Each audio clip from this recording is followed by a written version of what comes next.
প্রিয় শিক্ষার্থী, আসসালামু আলাইকুম। আরামবাগ হাই স্কুল ও কলেজ এর দ্বাদশ শ্রেণীর শিক্ষার্থীদের অনলাইন ক্লাসে স্বাগতম। আমাদের আজকের বিষয় তথ্য ও যোগাযোগ প্রযুক্তি। আমরা তথ্য ও যোগাযোগ প্রযুক্তি নিয়ে আলোচনা করব এবং প্রত্যেকে মনোযোগ হওয়ার চেষ্টা করব। আমরা আজকে তথ্য যোগাযোগ প্রযুক্তির ওয়েব ডিজাইন পরিচিতি এবং HTML এর উপর আলোচনা করব। তোমরা যারা নিয়মিত ক্লাস করো নাই বা করা সম্ভব হচ্ছে না, তারা যদি একটু মনোযোগ হও তাহলে আমাদের প্রত্যেকের জন্য ভালো হবে ক্লাসটা। আমরা শুরু করি। আজকে আমাদের আলোচ্য বিষয় ওয়েব ডিজাইন পরিচিতি এবং HTML। এই পাঠ শেষে আমরা যে বিষয়গুলো শিখতে পারবো বা জানতে পারবো সেটা হচ্ছে আমাদের 1 নম্বর ওয়েব ডিজাইন কি, সেটা আমরা ব্যাখ্যা করতে পারবো। এবং আরেকটা প্রশ্ন, যেটা ওয়েব ডিজাইন সম্পর্কিত বিভিন্ন টার্মগুলো আমরা ব্যাখ্যা করতে পারবো। প্রথমে শুরু করি আমরা ওয়েব ডিজাইন। ওয়েব ডিজাইন হলো এমন একটি প্রক্রিয়া যার সাহায্যে ওয়েব পেজের বাহ্যিক সৌন্দর্য তৈরি করা হয়। অর্থাৎ এই প্রক্রিয়ায় একটি পেজের বা ওয়েবসাইটের বিভিন্ন লেআউট, রং, গঠন, গ্রাফিক্স এবং ইন্টারেক্টিভ বৈশিষ্ট্যগুলো নির্ধারণ করা হয়। ওয়েব ডিজাইনের ক্ষেত্রে বিভিন্ন সফটওয়্যার এবং টুলস ব্যবহার করা হয়, যেমন ড্রিমওয়েভার, ফটোশপ ইত্যাদি। তোমরা প্রত্যেকেই বিভিন্ন ওয়েবসাইটে কম বেশি যাও, ওয়েবসাইটে গেলে দেখতে পাও এক একটা ওয়েবসাইটের এক এক রকম ডিজাইন। অর্থাৎ তোমরা যদি আরামবাগ স্কুল এন্ড কলেজের ওয়েবসাইটে যাও, সেখানে দেখবে এক ধরনের ডিজাইন। ফেসবুক বা সোশ্যাল মিডিয়া যে ওয়েবসাইটগুলো আছে, সেগুলো এক এক রকমের ডিজাইন। প্রত্যেকটা ওয়েবসাইটেরই আলাদা আলাদা ডিজাইন করা থাকে। এটা প্রত্যেকের রুচি উপর নির্ভর করে। অর্থাৎ আমি একটা ডিজাইন তৈরি করলাম, এটা দেখতে কেমন হবে এটা আমার রুচির উপর নির্ভর করবে। অর্থাৎ একটা ওয়েব ডিজাইনকে বাহ্যিক সৌন্দর্যটা নিজেকেই তৈরি করতে হবে। নিজে আমি এটা তৈরি করে দেবো যে দেখতে এটা কেমন হবে, সেটা সম্পূর্ণ আমার উপর ডিপেন্ড হবে। ইন্টারনেট হলো পৃথিবী জুড়ে বিস্তৃত অসংখ্য নেটওয়ার্কের সমন্বয়ে গঠিত একটি বিরাট নেটওয়ার্ক ব্যবস্থা। ইন্টারনেটকে যোগাযোগ ব্যবস্থা বলা হয়। 1969 সালে যুক্তরাষ্ট্রে সর্বপ্রথম আরপানেট দিয়ে যাত্রা শুরু করা হয়। আরপানেট এর মিনিং হচ্ছে advance research project administration network. অর্থাৎ আমরা আমাদের যে যোগাযোগ ব্যবস্থা ইন্টারনেটের মাধ্যমে করে থাকি, সেটা একাধিক নেটওয়ার্কের সমন্বয়ে কিন্তু আমাদের এই নেটওয়ার্ক ব্যবস্থাটা গঠিত হয়ে থাকে। পৃথিবী যে বিভিন্ন জায়গায় বিভিন্ন মানুষ বিভিন্নভাবে কথা বলে, যোগাযোগ করে, ভিডিও করে, বিভিন্ন বিষয় নিয়ে আলোচনা করে, সবগুলোর সমন্বয় করা হয় নেটওয়ার্কের মাধ্যমে। এবং নেটওয়ার্কের মাধ্যমে এক স্থান থেকে তথ্যগুলো আরেক স্থানে স্থানান্তর করা হয় এবং সংযোগ স্থাপন করা হয়।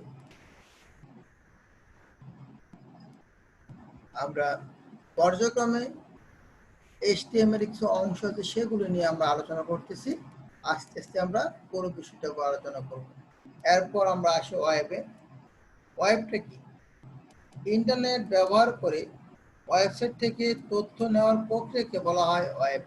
অর্থাৎ আমরা ইন্টারনেট ব্যবহার করব, ইন্টারনেট ব্যবহার করার পর ওয়েব থেকে আমরা যে ধরনের তথ্যগুলো নিয়ে থাকি সেটাকে বলা হয় ওয়েব। ওয়েবকে www বা ওয়ার্ল্ড ওয়াইড ওয়েব বলা হয়।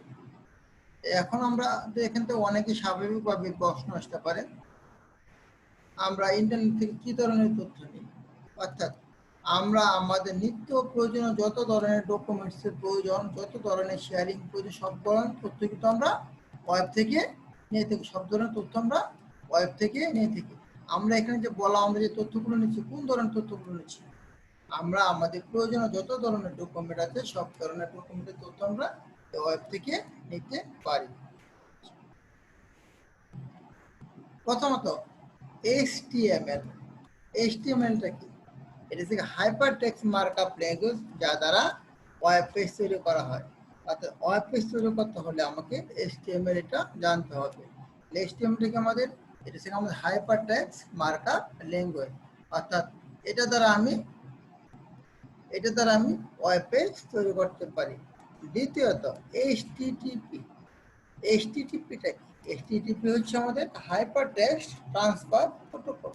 হাইপার টেক্সট ট্রান্সফার প্রোটোকল অর্থাৎ যার ভিতর দিয়ে তথ্যগুলো স্থানান্তর করা হবে, আমাদের স্থানান্তর করা হবে এবং যেটাকে প্রোটোকল হিসেবে ব্যবহার করা হয়। তৃতীয়ত হচ্ছে ওয়েব ব্রাউজার, অর্থাৎ যে প্রোগ্রাম সার্ভার থেকে ডেটা রিসিভ এবং অনুবাদ করে ক্লায়েন্টকে তার ফলাফল প্রদর্শন করে। তাহলে আমরা এখানে কি পাচ্ছি? ওয়েব ব্রাউজার, যে প্রোগ্রাম সার্ভার থেকে ডেটা রিসিভ ও অনুবাদ করে ক্লায়েন্টকে তার ফলাফল প্রদর্শন করবে, সেটাকে বলা হচ্ছে আমাদের ওয়েব ব্রাউজার। তাহলে ওয়েব কিন্তু তিনটা অংশের সমন্বয় বা তিনটা প্রযুক্তির সমন্বয়ে গঠিত। তাহলে আমরা ফেসবুক চালাই বা ইউটিউব চালাই, যেটা চালাই না কেন, এটাকে যখন রান করতে হয় তিনটা প্রযুক্তির সমন্বয়ে কিন্তু এটা পরিচালিত হয়ে থাকে।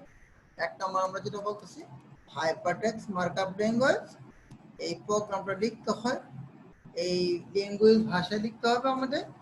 দ্বিতীয়ত এই প্রোগ্রামটা যখন রান করতে হবে বা যার ভিতর দিয়ে প্রোগ্রামটা প্রবাহিত হবে সেটাকে বলা হাইপারটেক্সট ট্রান্সফার প্রোটোকল।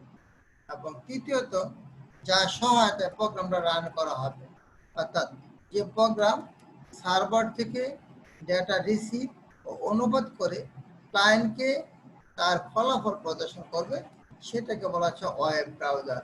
আমাদের অনেকগুলো ওয়েব ব্রাউজারের নাম আমরা জানি, তা আরো আলোচনা করব।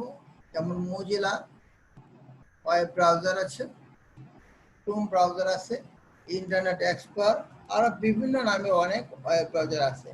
ওয়েব ব্রাউজার কি করে? প্রোগ্রাম সার্ভার থেকে ডেটা রিসিভ এবং অনুবাদ করে ক্লায়েন্টকে তার ফলাফল প্রদর্শন করে। এটা হচ্ছে আমাদের ওয়েব ব্রাউজারের কাজ।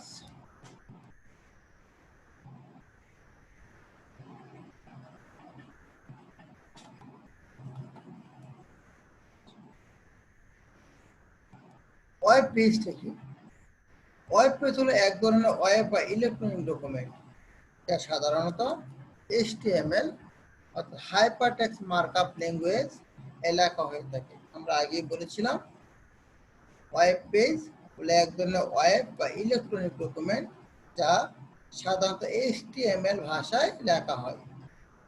বিভিন্ন দেশের সার্ভারে রাখা হয়। যে কোনো ইন্টারনেট ব্যবহারকারী ব্রাউজারের সাহায্যে URL এর মাধ্যমে যে কোনো জায়গা থেকে এটি দেখতে পারে।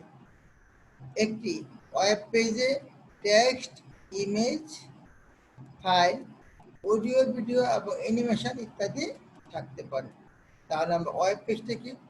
আমরা যে ওয়েব ব্রাউজারের সহায়তায় ইলেকট্রনিক ডকুমেন্ট বা HTML এ লেখা প্রোগ্রামটা সার্ভার থেকে দেখতে পাই, অর্থাৎ URL ব্রাউজারের সহায়তায় সার্ভার থেকে আমরা দেখতে পাই, সেটাই হচ্ছে আমাদের ওয়েব পেজ। ওয়েব পেজের ভিতরে আমরা ওয়েব পেজের text, image, file, audio, video, animation ইত্যাদি থাকতে পারে। ওয়েবসাইট কি? ওয়েবসাইট একই ডোমেনের অধীনে সার্ভারে রাখা পরস্পর সংযুক্ত এক বা একাধিক ওয়েব পেজের সমষ্টিকে ওয়েবসাইট বলে। আমি আবারও বলছি, একই ডোমেনের অধীনে সার্ভারে রাখা পরস্পর সংযুক্ত এক বা একাধিক ওয়েব পেজের সমষ্টিকে ওয়েবসাইট বলে। কোন ওয়েবসাইটে প্রবেশ করলে প্রথমে যে পেজটি প্রদর্শিত হয় তাকে বলা হয় হোম পেজ। তাহলে আমরা একটা জিনিস খেয়াল করি, হোম পেজ কোনটা? কোনো ওয়েব পেজে প্রবেশ করার পর সর্বপ্রথম যে পেজটি যে সর্বপ্রথম যে পেজটা প্রদর্শিত হয় তাকে বলা হয় web page.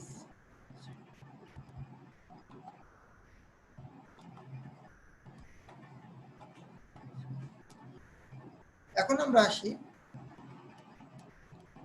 Web পোর্টালকে। Web portal হচ্ছে বিশেষভাবে পরিকল্পিত ওয়েবসাইট যা বিভিন্ন গুরুত্বপূর্ণ তথ্যের লিঙ্কের সমাহার। ওয়েব পোর্টাল হচ্ছে বিশেষভাবে পরিকল্পিত ওয়েবসাইট যা বিভিন্ন গুরুত্বপূর্ণ তথ্যের লিঙ্কের সমাহার।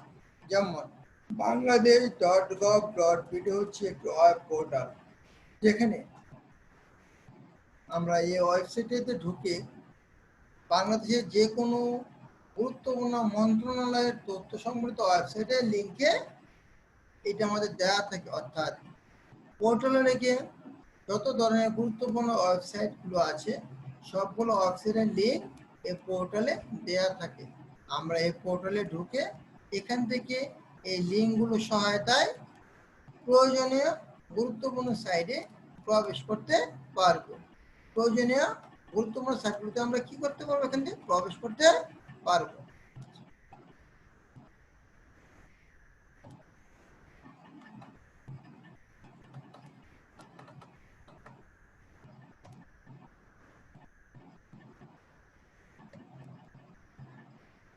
এরপর আমরা আসতেছি ইউআরএল, যেটাকে বলা ইউনিফর্ম রিসোর্স লোকেটর। ইন্টারনেটে ওয়েবের অবস্থান বা ঠিকানা জন্য যে জায়গাটা বরাদ্দ থাকে সেটাকে বলা হয় ইউআরএল। অর্থাৎ ওয়েব ব্রাউজারে যে অংশের ভিতর আমরা যে সাইটে প্রবেশ করতে চাই সেই সাইটটার নাম লেখা হয়, সেই অংশটাকে বলা হয় ইউআরএল। ইউআরএল মূলত তিনটি বিষয় নিয়ে কাজ করে। ইউআরএল মূলত তিনটা বিষয় নিয়ে কাজ করে। একটা হচ্ছে আমাদের নেটওয়ার্ক প্রোটোকল, 2 নম্বর হচ্ছে আমাদের হোস্ট নেম অর অ্যাড্রেস, এবং 3 নম্বর হচ্ছে ফাইল অর রিসোর্স লোকেশন। তাহলে আমরা বলছিলাম আমাদের ইউআরএল মূলত তিনটা বিষয় নিয়ে কাজ করে। একটাকে বলা হচ্ছে নেটওয়ার্ক প্রোটোকল, দ্বিতীয়টাকে বলা হচ্ছে আমাদের হোস্ট নেম বা অ্যাড্রেস, এবং তৃতীয়টাকে বলা হচ্ছে আমাদের রিসোর্স লোকেশন। আমরা খেয়াল করি প্রোটোকল, আমরা চিত্রটা দিকে তাকাই এবং নিচের অংশগুলো মনোযোগ দিই। প্রোটোকলটা কি? Protocol HTTP hypertext transfer protocol, অর্থাৎ যার ভিতর দিয়ে তথ্যগুলো প্রবাহিত হয়ে থাকে। এরপরে আমাদের আসছে ডোমেইন বা হোস্ট নেম। হোস্ট নেমটাকে বলা হচ্ছে আমাদের ডোমেইন নেম। ডোমেইন নেমটা আমরা আমাদের ইচ্ছা মতো নামগুলো আমরা দিয়ে থাকি, যে নামগুলো আমাদের কাছে প্রয়োজন বা ভালো লাগে সেভাবে আমরা ডোমেইন নেমটাকে সাজাবো। তবে ডোমেইন নেম বড় না দেওয়াটা সবচেয়ে ভালো, আবার ছোট এমন ছোট দেব না যেটা মানুষের বুঝতে সমস্যা হয়। অর্থাৎ নামটাকে আকর্ষণীয় করে দেওয়ার চেষ্টা করব এবং সহজে লেখার চেষ্টা করব। আবার এমন নাম দিলাম যে নামগুলো অলরেডি আমাদের ডোমেইন হিসেবে সার্ভারে রাখা আছে, সেই নামগুলো দিলে কিন্তু কখনোই এটা রান করবে না। যাই হোক, আমরা দেখি কি করছি। আমরা ডোমেইন নেমে আমরা এখানে দিলাম sctcbd.com, অর্থাৎ .com মানে এটা একটা কমার্শিয়াল সাইট, এর জন্য এটাকে দেওয়া হচ্ছে .com। www এটা আমাদের সাবডোমেইন, অর্থাৎ এই সাবডোমেইনটা আমরা লিখলেও চলবে না লিখলেও চলবে, এটা কম্পিউটার অটো নিয়ে নেবে। যেমন http এটা আমাদের লিখতে হয় না, না লিখলেও কম্পিউটার অটো তার ওয়েব ব্রাউজারগুলোতে এন্ট্রি করে নেয়। সাবডোমেইনের পর আমরা ডোমেইন নেম লিখলাম এবং এরপরে যে .com অংশটা আছে সেটাকে বলা হয় আমরা টপ লেভেল ডোমেইন বলে থাকি। আমরা এটাকে বলি top level domain. Top level ডোমেইনটা আমাদের অবশ্যই জানতে হবে। হ্যাঁ, এটা অনেকগুলো বিষয় আছে, সেগুলো আমরা পরবর্তীতে আরো জানবো। তারপরে আমাদের আছে জেনারিক ডোমেন, যেটাকে বলা হচ্ছে আমরা .com, এবং কান্ট্রি ডোমেন। কান্ট্রি ডোমেন এখানে আমাদের আছে .bd, বিডি হচ্ছে আমাদের বাংলাদেশ, এই জন্য আমরা এখানে কান্ট্রি ডোমেন হিসেবে বিডি হিসেবে বিডিটাকে আমরা ব্যবহার করেছি। ডাইরেক্টরি বা পাথটা কি? সার্ভার কম্পিউটারের একটি ফোল্ডার যেখানে ওয়েব পেজগুলো অবস্থান করে। সার্ভার কম্পিউটারের একটি ফোল্ডার যেখানে ওয়েব পেজগুলো অবস্থান করে, যেমন উপরে ইউআরএল, উপরে যে ইউআরএলটা আছে সেটা NIT.com হলো ডাইরেক্টরি। আমি আবার বলছি জিনিসটা, ডাইরেক্টরি বা পাথ। সার্ভার কম্পিউটারের একটি ফোল্ডার যেখানে ওয়েব পেজগুলো অবস্থান করে, যেখানে ওয়েব পেজগুলো অবস্থান করে। File name or document name, file নেমটা অর ডকুমেন্ট নেম, এটিকে আমরা বলতেছি index.html। আমরা আমরা যখন এইগুলোকে সেভ করে রাখবো, সেভ করার জন্য আমাদের একটা ফাইল নেম দিতে হয় আর ডকুমেন্ট নেম দিতে হয়। ওটা হচ্ছে আমাদের index.html, ওটা হচ্ছে আমাদের index.html। আমরা পরের পেজে আসলাম, ওয়েব প্রোটোকল। আমরা ওয়েব প্রোটোকলটা একটু আগে বলেছিলাম। ওয়েব প্রোটোকলটা কি আমাদের, সেটা আমরা একটু আগে আলোচনা করেছিলাম। আবার একটা আলোচনা করতে খেয়াল করি। ওয়েব প্রোটোকল হচ্ছে কি HTTP ওয়েব প্রোটোকল, অর্থাৎ হাইপার টেক্সট ট্রান্সফার প্রোটোকল হলো তথ্য বিনিময়ের যোগাযোগ পদ্ধতি বা যোগাযোগ পদ্ধতি যা ওয়েব ব্রাউজারকে ওয়েব সার্ভারের সাথে যোগাযোগ করার অনুমতি দেয়। প্রোটোকল হলো দুইটাকে একত্রে লিঙ্ক অর্থাৎ সংযুক্ত করার অনুমোদন দেওয়া, সেটাকে বলা হচ্ছে আমাদের প্রোটোকল। প্রোটোকল হলো তথ্য বিনিময়ের যোগাযোগ পদ্ধতি যা ওয়েব ব্রাউজারকে ওয়েব সার্ভারের সাথে যোগাযোগ করার অনুমতি দেয়। সাধারণত প্রায় সব ওয়েব অ্যাড্রেসই শুরু হয় HTTP দিয়ে। সাধারণত সব ওয়েব অ্যাড্রেসই শুরু হয় HTTP দিয়ে। আমরা কিছু প্রোটোকলের উদাহরণ দেখি। HTTP আমাদের hypertext transfer protocol, hypertext transfer protocol secure, HTTP file transfer protocol, IP internet protocol, TCP transmission control protocol. অর্থাৎ এগুলো কিছু এব্রিভিয়েশন, এই এব্রিভিয়েশনগুলো আমাদের অনেক সময় MCQ অনেক প্রয়োজন হয়। তাছাড়াও যারা আমরা ICT নিয়ে লেখাপড়া করি তাদের তো অবশ্যই এই এব্রিভিয়েশনগুলো আমাদের ভালো করে জানতে হবে। ঠিক আছে শিক্ষার্থীরা, এরপর আমরা আসি DNS সার্ভার। DNS সার্ভার এর পূর্ণরূপ হলো ডোমেইন নেম সিস্টেম সার্ভার। অর্থাৎ DNS সার্ভারের পূর্ণরূপ হলো ডোমেইন নেম সিস্টেম সার্ভার। আমরা যখন ব্রাউজারে কোনো ওয়েব অ্যাড্রেস লিখে রিকোয়েস্ট করি, তখন ব্রাউজার প্রথমে ওই ওয়েব অ্যাড্রেসের জন্য IP অ্যাড্রেস চেয়ে DNS সার্ভারে রিকোয়েস্ট পাঠায়। কোথায় পাঠায়? প্রথম কাজ হচ্ছে কি আমাদের, আমরা যখন ব্রাউজারে কোনো ওয়েব অ্যাড্রেস লিখে রিকোয়েস্ট করি, যেমন আমি লিখলাম ফেসবুক বা ইউটিউব, এটা কিন্তু আমি প্রথমে আমাদের ব্রাউজারের মধ্যে লিখতে হয়। লেখার থেকে লিখে আমরা ব্রাউজ করি বা সার্চ বাটনে ক্লিক করি। এতে তখন কি করে, ব্রাউজারে প্রথম ওই ওয়েব অ্যাড্রেসে কোনো IP তৈরি হয়ে যায়, বা আমি যে নামটা লিখলাম প্রত্যেকটা নামের আলাদা কিন্তু একটা IP অ্যাড্রেস তৈরি হয়। এই IP অ্যাড্রেসে লোকেশন যে DNS সার্ভারে রিকোয়েস্ট পাঠানো হয়। DNS সার্ভার কি করে? DNS সার্ভার সকল ওয়েব অ্যাড্রেসের বিপরীতে IP অ্যাড্রেস সংরক্ষণ করে রাখে। তাই DNS সার্ভার ওয়েব অ্যাড্রেসের বিপরীতে IP অ্যাড্রেস ব্রাউজারকে রিটার্ন করে। অর্থাৎ আমি যা চাচ্ছি এইটার IP অ্যাড্রেস কি করতেছি আমরা, ব্রাউজারকে আমরা রিটার্ন করি।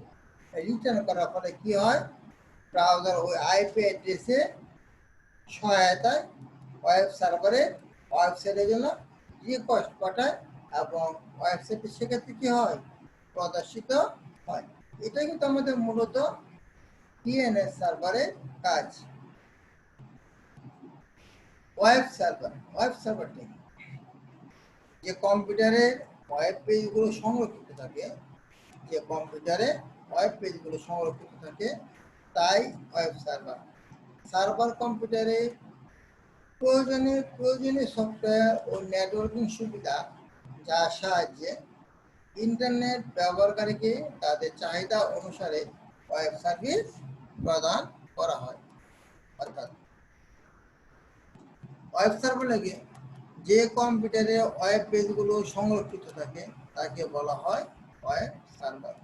আমরা একটা ওয়েব পেজে অনেকগুলো পেজ থাকতে পারে, এই পেজগুলো আমরা কোনো না কোনো কম্পিউটারে সার্ভারে সংরক্ষণ করে রাখি। অর্থাৎ আমরা প্রয়োজনীয় সফটওয়্যার এবং নেটওয়ার্কের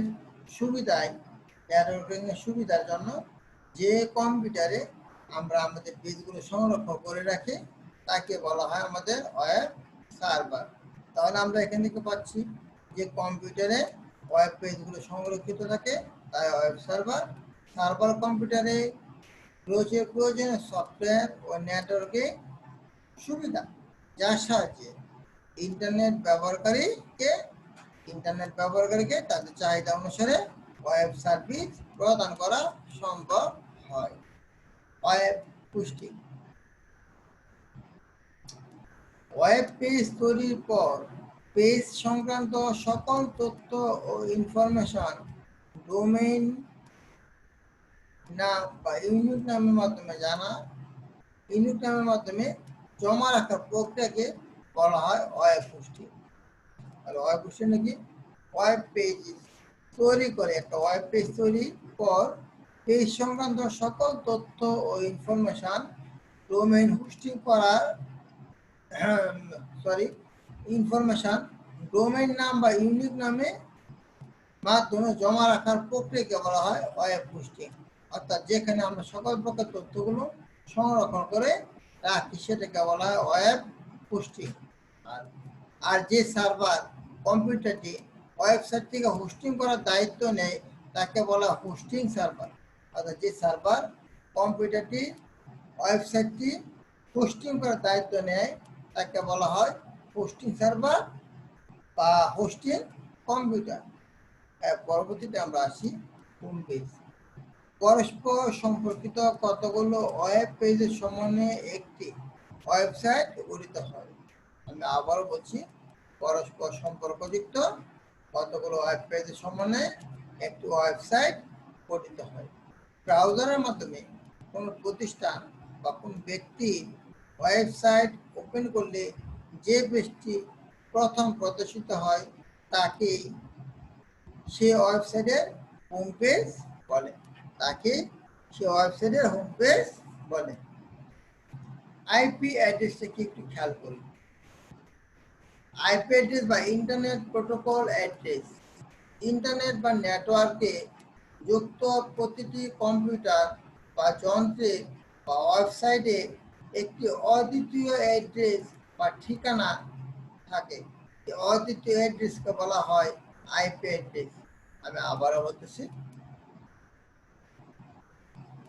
আইপি অ্যাড্রেস হলো ইন্টারনেট প্রোটোকল অ্যাড্রেস। ইন্টারনেট বা নেটওয়ার্কে যুক্ত প্রত্যেকটি কম্পিউটার বা যন্ত্রে বা ওয়েবসাইটে একটি অদ্বিতীয় অ্যাড্রেস বা ঠিকানা থাকে। এই অদ্বিতীয় অ্যাড্রেস বা ঠিকানাকে বলা হচ্ছে আইপি অ্যাড্রেস।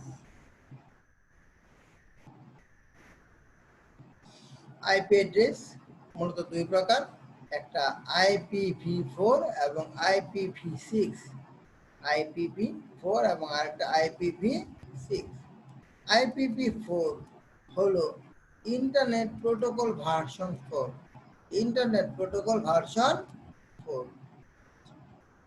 আর IPv6 ইন্টারনেট প্রোটোকল ভার্সন 6।